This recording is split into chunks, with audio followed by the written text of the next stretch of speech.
vos yeux, partout, à tout instant. Avec la DTV, vivez la magie de la télé.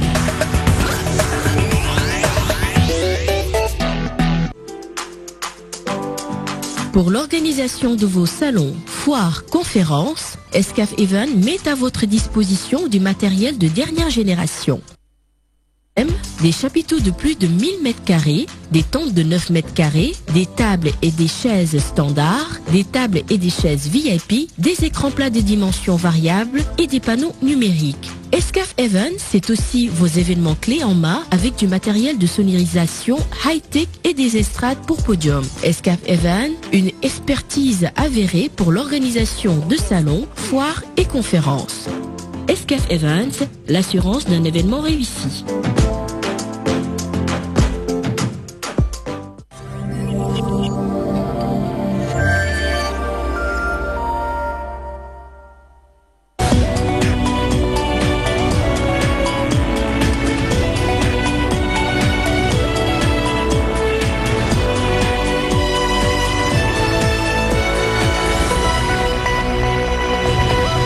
Mesdames, Messieurs, merci de votre fidélité renouvelée à la magie de la télé 20h. Les titres de cette édition. Financement des partis politiques, la question refait surface. Jacques Habib-Sy accuse Macky Sall de laxisme. Faux rétorque le pouvoir qui exige des comptes à Sonko sur l'affaire des 94 milliards. Les fake news prennent de l'ampleur dans l'espace médiatique avec la présidentielle de 2019. Des doyens de la presse sonnent l'alerte. Mbaye Sidi Mbaye et Bakary Domingo Mané appellent les journalistes à plus de vigilance. Intégration dans la profession. La première promotion du concours des notaires réclame son installation officielle. Elle dénonce ce qu'elle qualifie de barrière dans la profession de notaire et interpelle les autorités étatiques. Assassinat du gardien de l'école Mboutou Sow de Kaolack, acteurs de l'éducation et gardiens dans tous leurs états. Ils disent stop au meurtre et plaident pour une meilleure prise en charge des agents de sécurité dans les écoles.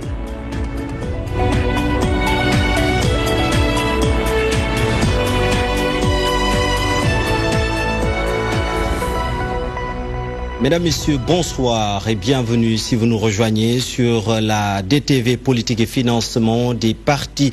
Le président Macky Sall a fauté sur toute la ligne. Conviction de Jacques Habib-Sy de la société civile. Il soutient que le chef de l'État semble minimiser cette question importante. Non, rétorque Pape Mahawa Diouf, le coordonnateur de la cellule de communication de Benno Bokk Yakaar, estime que c'est l'éthique qui compte concernant Ousmane Sonko.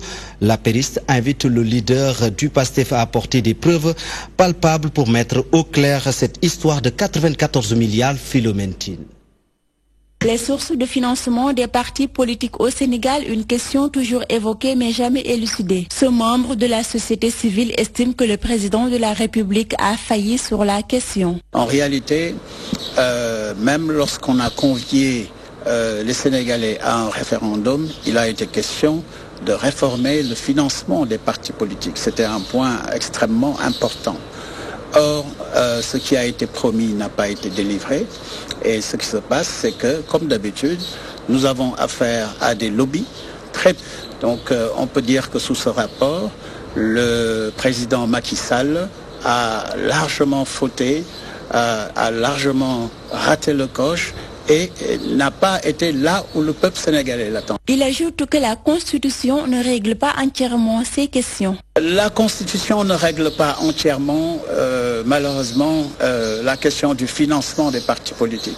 On devrait en réalité réformer la Constitution sous ce rapport, de sorte qu'on puisse dire l'État va financer l'activité politique des partis et montrer la mesure dans laquelle cette activité va être financée. Concernant les financements occultes de certains partis politiques, le coordonnateur de la cellule de communication de Benno Bokk Yakaar estime que cela peut être évité si l'homme politique met en exergue son éthique. Monsieur, qui est une personnalité politique reconnue dans notre pays, doit répondre de ces accusations-là. Je note d'ailleurs que lorsqu'il évoque son patrimoine dans son livre, il n'évoque pas sa société Atlas.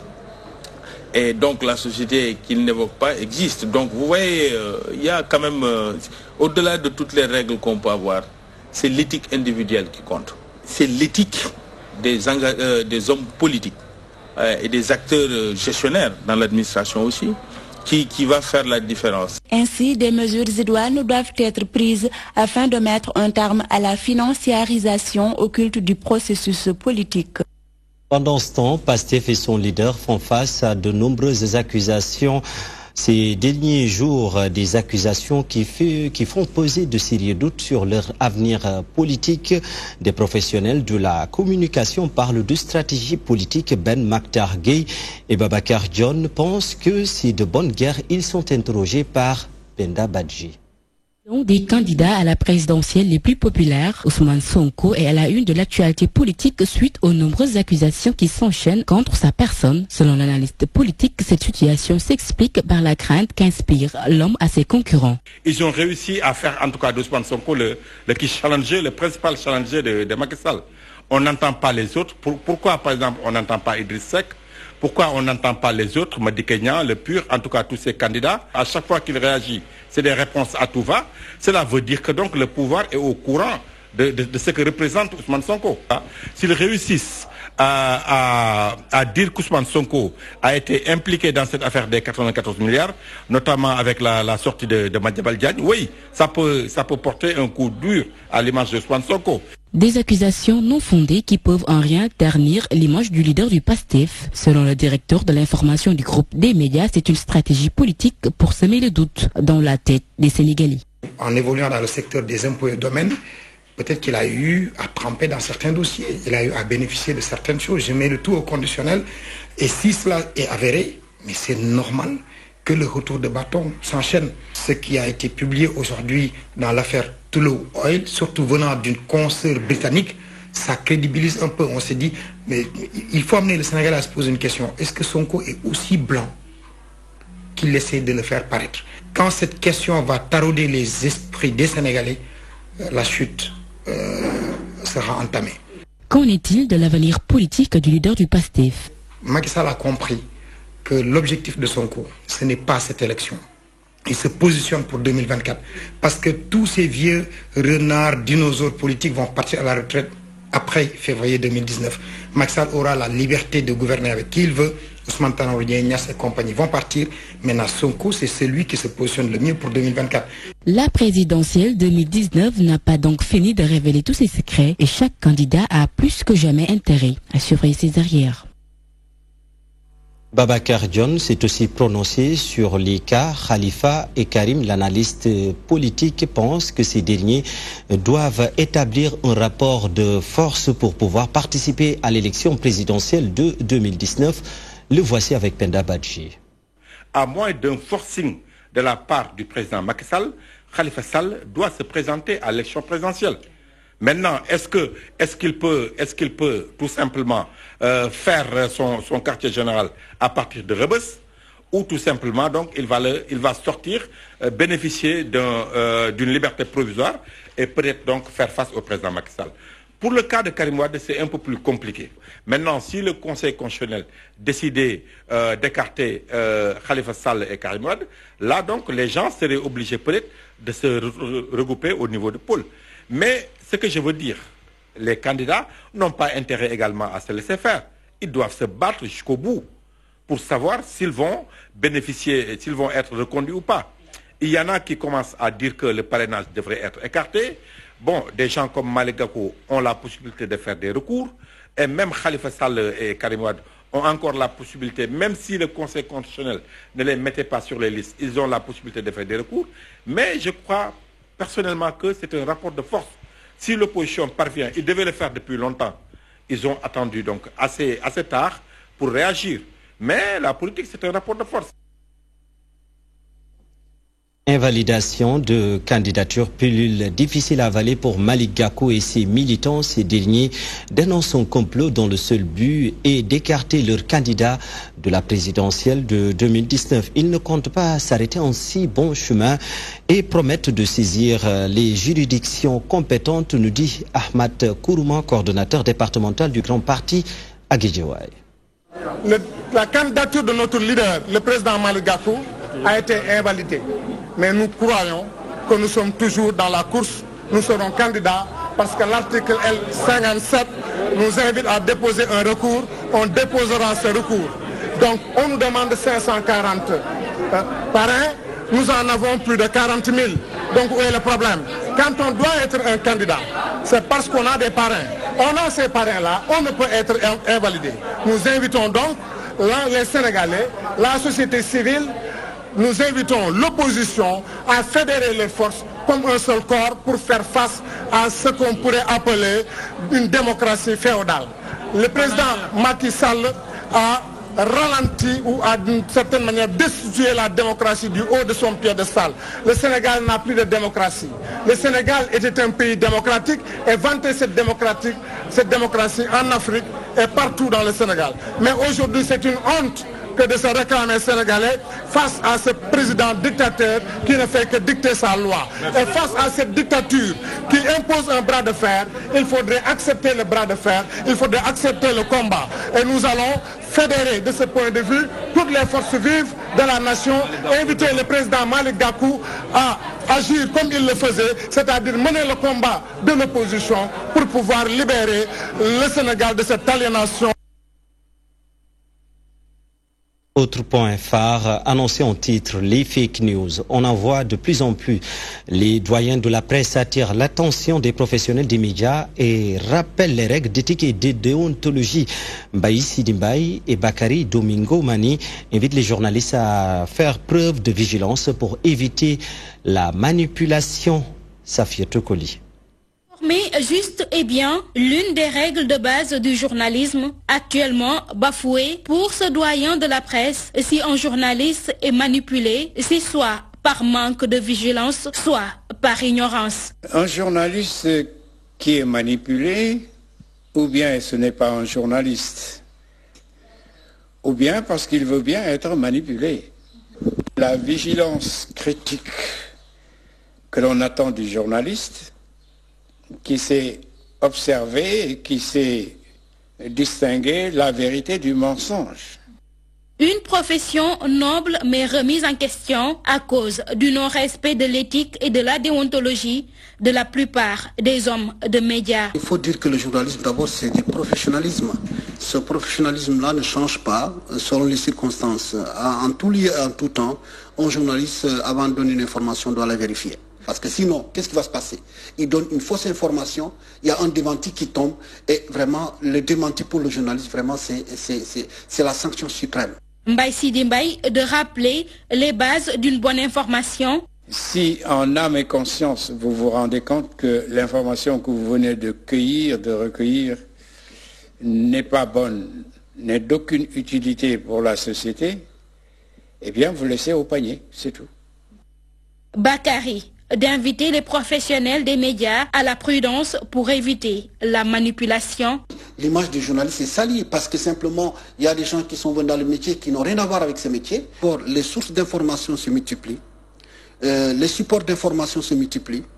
Nous sommes carrément dans l'ère de la communication, ce n'est plus simplement l'ère de l'information, l'ère de la communication. Du coup, évidemment, des journalistes qui ne sont pas avertis sont souvent, malheureusement, disons, manipulés par les communicants. Nous sommes à l'ère de ce qu'on appelle les fake news, donc les fausses informations, et il faut faire attention. Le constat est là, beaucoup de journalistes publient ou diffusent des informations sans une vérification. Selon ces professionnels des médias, il est plus que temps de réagir pour revaloriser la profession. Partenariat pour un gouvernement ouvert. Après l'adhésion du Sénégal, l'heure est à la mise en œuvre du processus. La ministre de la Bonne Gouvernance installe un nouveau comité de pilotage. Ndeye Ramatoulaye Gueye Diop promet d'outiller les membres de ce comité pour mieux comprendre les tenants et les aboutissants du PGO. Adam Habité pour plus de détails. Elle a adhéré au POJ, le partenariat pour une gouvernance ouverte. Le ministre de la Bonne Gouvernance et les parties prenantes ont ainsi installé le comité chargé de mettre en œuvre ce processus dans le but de mettre la bonne gouvernance sur les rails. La cérémonie qui nous réunit ce jour est l'installation du comité de pilotage du partenariat pour un gouvernement ouvert. Vous savez que le Sénégal a été admis à cette initiative en juillet 2018.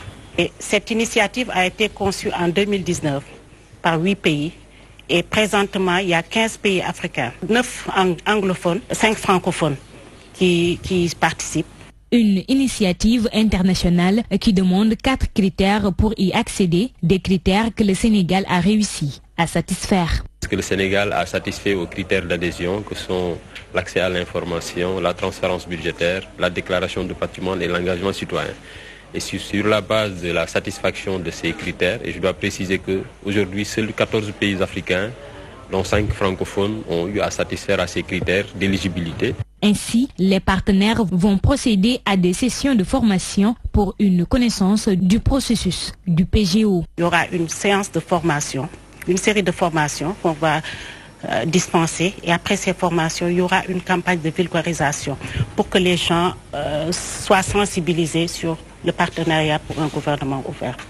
Et après cela, on aura pour mission d'établir la feuille de route et de définir le plan d'action national. Ce cadre d'échange regroupe la société civile, le gouvernement, entre autres, pour identifier les défis et les solutions pour améliorer l'état de la gouvernance du Sénégal.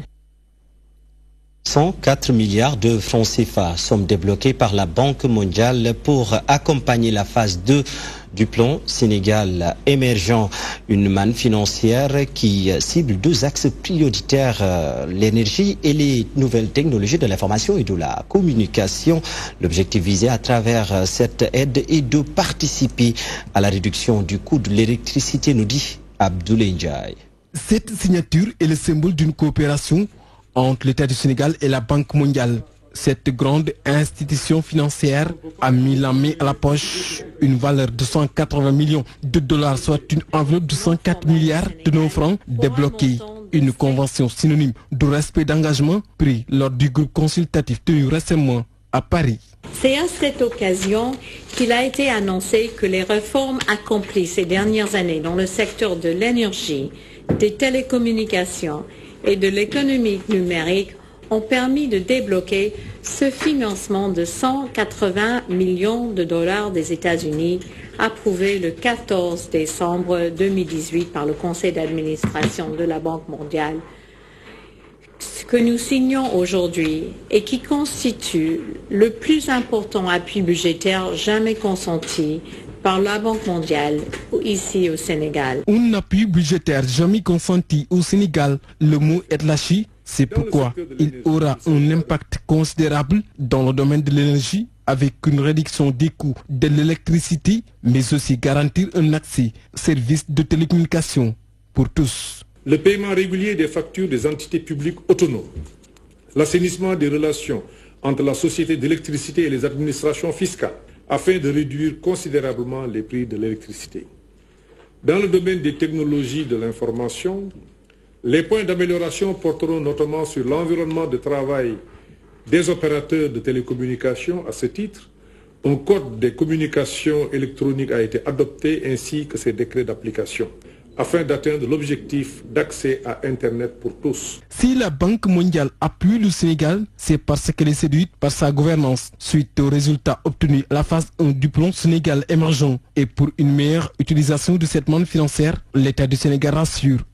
En effet, le maintien du taux de croissance élevé de l'économie sénégalaise va nécessiter encore plus de rigueur pour éliminer les goulots d'étranglement restants dans ces secteurs clés pour continuer de promouvoir la croissance inclusive. Je voudrais vous dire, on en a parlé tout à l'heure, que toutes les dispositions vont être prises par le gouvernement pour engager les réformes nécessaires permettant une absorption efficace de l'ensemble de ces ressources. Cette signature de convention a été l'occasion pour le ministre des Finances de saluer les efforts consentis par la Banque mondiale au Sénégal. Selon l'argentier de l'État, avec cet appui budgétaire, le Sénégal sera une locomotive sur les rails du développement économique. Les membres du collectif des 22 notaires de la première édition du concours d'accès à la profession continuent de réclamer la possibilité d'ouvrir leur propre cabinet. Ils accusent les notaires en charge de leur décret de discrimination. Ces derniers qui ne veulent pas utiliser la violence demandent au gouvernement de prendre en charge leur dossier en Tadjidjo. Après Après 2 années de stage, ils sont au nombre de 22 stagiaires notaires qui réclament toujours leur nomination et accusent leurs aînés. On a effectué notre part du travail, c'est-à-dire qu'on nous a demandé de faire un concours. On l'a fait, on a été reçu, admis au concours. On a fait nos stages légaux et on les a effectués dans les conditions normales, attestés par les documents officiels. Et depuis lors, on attend, depuis plus de 2 ans maintenant, on attend un papier, une sorte d'agrément que le président de la République doit nous signer. Parce qu'en fait, nous n'avons pas de problème avec la Chambre des notaires en tant qu'institution. D'ailleurs, nous la respectons et nous avons des rapports normaux avec la Chambre. Il y a des gens qui se sont permis, sous le couvert de l'anonymat, de commanditer des articles allant dans le sens de dire que le ministre, qui a l'intention de nous installer, nous, en créant 32 nouvelles charges de notaire, le ministre est en train de vouloir nuire à la profession, désorganiser la profession. Sorti au premier concours du notariat en 2013, il refuse catégoriquement toute forme de violence et demande l'aide de l'État du Sénégal pour que leurs droits soient respectés. C'est vrai, on a été reçu à 3 reprises par le ministre de la Justice, le professeur Ismaël Madior Fall, mais jusqu'à présent les choses tardent à se concrétiser réellement. Les Sénégalais n'ont pas à s'immoler par le feu devant le palais pour que le président de la République réagisse. Les gens n'ont pas à aller faire menacer de se suicider ou de se tuer pour que les institutions du pays réagissent. Nous, de toute façon, nous ne le ferons pas. Donc ce que nous demandons, c'est à M. le Président de la République, Macky Sall, de prendre le décret nécessaire pour installer notre nomination. Non seulement nous, qui composons la profession, la première promotion, mais d'organiser encore le concours parce qu'il y a assez de place pour tout le monde. Depuis maintenant des années, on note seulement 51 notaires sur 41 cabinets existants au Sénégal, sur une population de 15 millions d'habitants. Une situation inacceptable pour ces jeunes stagiaires, raison pour laquelle ils lancent un appel au président de la République, Macky Sall. Reparlons du meurtre du gardien de l'école Mboutusso de Kaolack, acteur de l'éducation et agent de sécurité s'indigne. Il déplore jusqu'à leur dernière énergie le manque de sécurité dans certaines écoles. Le secrétaire général de SAGAS appelle à une meilleure revalorisation du métier d'agent de sécurité. Ramatoulaye Diouf, reportage. Le métier de gardiennage n'est pas aussi facile, prétend certains. Ce directeur d'école au niveau des Parcelles Assainies déplore l'acte commis à Kaolack. Vraiment, nous regrettons ce geste-là et véritablement appelons nos autorités à plus de vigilance par rapport à de pareilles situations. 10 ans de pratique et d'exercice sans formation professionnelle, Sonko est gardien. Il soutient que le métier est dangereux. Le gardiennage est un travail dangereux. Et puis on n'a pas la possibilité d'avoir des armes. En plus, on est mal payé. Contrairement à d'autres écoles, aux Parcelles Assainies, c'est la municipalité qui s'occupe de la sécurité dans les établissements. Nous, en tant que service, c'est le maire qui nous envoie tout le personnel de service qui nous accompagne, que ce soit le gardien, les femmes de charge et les surveillantes. Les gardiens sont mis dans de très bonnes conditions. Selon le secrétaire général du SAGAS, Isidore Colli, il y a un vide juridique qui ne permet pas à l'agent de se défendre en cas de menace. Il n'y a absolument rien aujourd'hui qui permet à l'agent de sécurité d'avoir une arme pour se défendre. Même les entreprises de sécurité aujourd'hui ne donnent pas des armes adéquates pour que l'agent puisse quand même se défendre en cas d'agression. Avec les réformes qu'on est en train de faire, et je pense que ça tarde à se réaliser, pour qu'au moins l'État vienne régler la situation du gardiennage. Le salaire et tout ce qui s'ensuit comme prime de risque, prime de panier et autres, n'est-ce pas? Et en même temps permettre à l'agent de s'assurer d'avoir quand même une protection sociale adéquate. Mais aujourd'hui, les agents n'ont pas cette protection sociale-là. Cependant, le secrétaire général du SAGAS, syndicat autonome des gardiens agents de sécurité du Sénégal, soutient que la plupart des sociétés de gardiennage n'ont pas de licence, cause pour laquelle elles ne peuvent pas octroyer d'armes à leurs agents. Paiement des contraventions, bientôt l'entrée du digital. Les autorités prévoient le règlement par voie électronique des dépenses et recettes de l'administration publique et un projet où la mise en œuvre est prévue avant la fin du premier trimestre de 2019 dans les légions pilotes. L'objectif est de faciliter la tâche aux hommes de tenue sur la route et transporteurs, entre autres. Chantal Badji.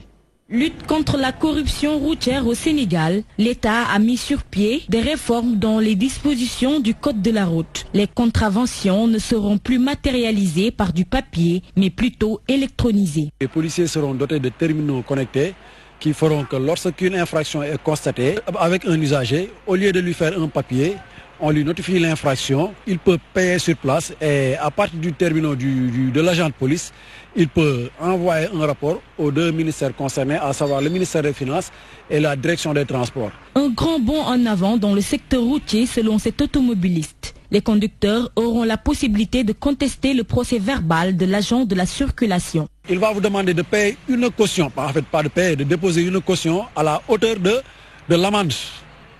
Et à partir de ce moment, il va vous donner un rapport que vous allez amener au service des mines pour faire face aux agents de l'État pour pouvoir défendre votre contestation. Si certains accueillent cette réforme à bras ouverts, d'autres soutiennent que la procédure est compliquée. J'applaudis des deux mains, j'apprécie cette réforme puisque si c'est pour éviter la corruption, mais c'est une bonne chose pour le pays. On n'a pas le choix.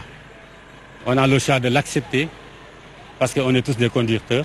On nous donne des contraventions et on ira au commissariat central pour aller régler tout ça, aller et revenir et laisser ton boulot pour faire tout ça, ça va être un peu compliqué. Désormais, les contrevenants auront la possibilité de payer leurs amendes par voie digitale suite à un arrêté ministériel qui prévoit le règlement par voie électronique des dépenses et recettes de l'administration publique. Une opportunité pour le service des mines de vérifier l'authenticité des permis de conduire. Direction Touba, où l'association des transporteurs urbains interpelle le pouvoir en place sur la nécessité d'une modernisation du secteur du transport dans la ville sainte. Ses membres souhaitent voir d'ici les jours à venir le renouvellement de leur parc automobile. Mamadou Mbaye, le président de l'association des transporteurs urbains de Touba, réagissait dans nos précédentes éditions. Retour à Dakar, c'est pour parler de la Coupe CAF Football, bien sûr. Le Jaraaf de Dakar prépare activement son match contre le Berkane du Maroc. Ses dirigeants appellent à une mobilisation forte pour galvaniser les représentants du Sénégal à cette compétition africaine. Ils sollicitent le ministère des Sports à mettre pour la mise en œuvre ou bien la mise en place des titres de voyage pour le match retour. Amadou Maktar Ndiaye. Tout est fin prêt pour le match qui va opposer le Jaraaf de Dakar au club Berkane en Coupe CAF ce samedi au stade Léopold Sédar Senghor. Sur le plan tactique, toutes les dispositions sont prises par le Jaraaf pour gagner le match. Dans nos joueurs à domicile, on n'a pas le choix. Si on veut passer, il faut qu'on gagne, il faut qu'on marque des buts. Nous sommes bien préparés, nous avons travaillé beaucoup devant les buts. Les supporters sont appelés à venir nombreux pour supporter le Jaraaf qui va représenter le Sénégal. De mobiliser les supporters par rapport à ce genre de match, mais nous ne désespérons pas. Nous espérons effectivement pour ce week-end que nous réussirons donc le pari de la mobilisation. Nous avons été au Maroc, nous avons remarqué comment les supporters